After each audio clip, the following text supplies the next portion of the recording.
देखिए, ये जो फैसला है, ये फैसला संविधान के खिलाफ है। एसटी एससी को जो आरक्षण है वो आर्थिक आधार पर नहीं है।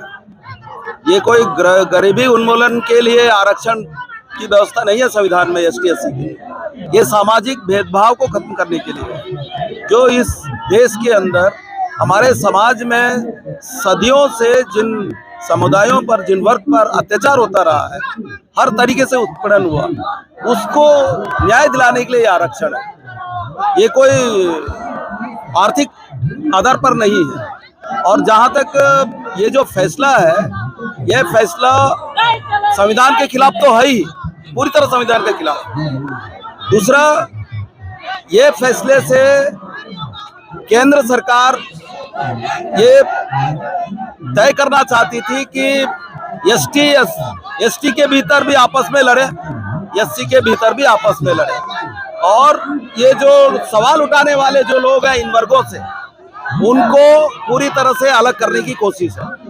ये भी एक, जो लोग पढ़े लिखे ज्यादा जानकार हैं, पढ़े लिखे लोग ही होंगे, कई जो एक दो पीढ़ी से जो लोग हैं और जिनको थोड़ा बहुत सुविधा है, वही सरकार के तमाम चीजों को जान रहे हैं, वो समाज के सामने रख रहे हैं। उससे सरकार को बहुत असहजता हो रही है, परेशानी हो रही है, इसलिए इनको पूरी तरह काट के रखने की भी कोशिश है।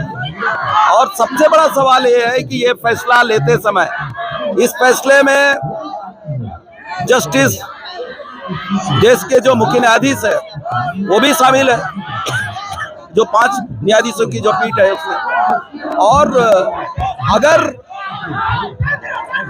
ये लोग एसटी के भीतर क्रिमिलियर की बात करेंगे, आर्थिक आधार की बात करेंगे, ऊपर बड़े लोगों की बात करेंगे, तो चंद्रचूड़ किस आधार पर सीजीए बना? उसके पिताजी इस देश के मुख्य न्यायाधीश थे, वो फिर मुख्य न्यायाधीश क्यों बने? सवाल ये है, उनको ये फैसला करते समय उनको सोचना चाहिए कि किस आधार पर ये फैसला है। तो भाजपा सरकार पे एक आरोप लगते रहे कि ये आरक्षण को खत्म करेंगे, क्या लगता है कि बिल्कुल है, वो एक एकदम सही सवाल है। दरअसल भाजपा का अलग से कोई अस्तित्व नहीं है, उसके मूल में है, उसके जड़ में है आरएसएस, संघ कभी भी देश के अंदर आरक्षण नहीं चाहा, आरक्षण को खत्म करना चाहता था शुरू से, आजादी के बाद से ही, आजादी के पहले भी आरक्षण की व्यवस्था जो है इस देश के अंदर, उसको खत्म करना चाहता था।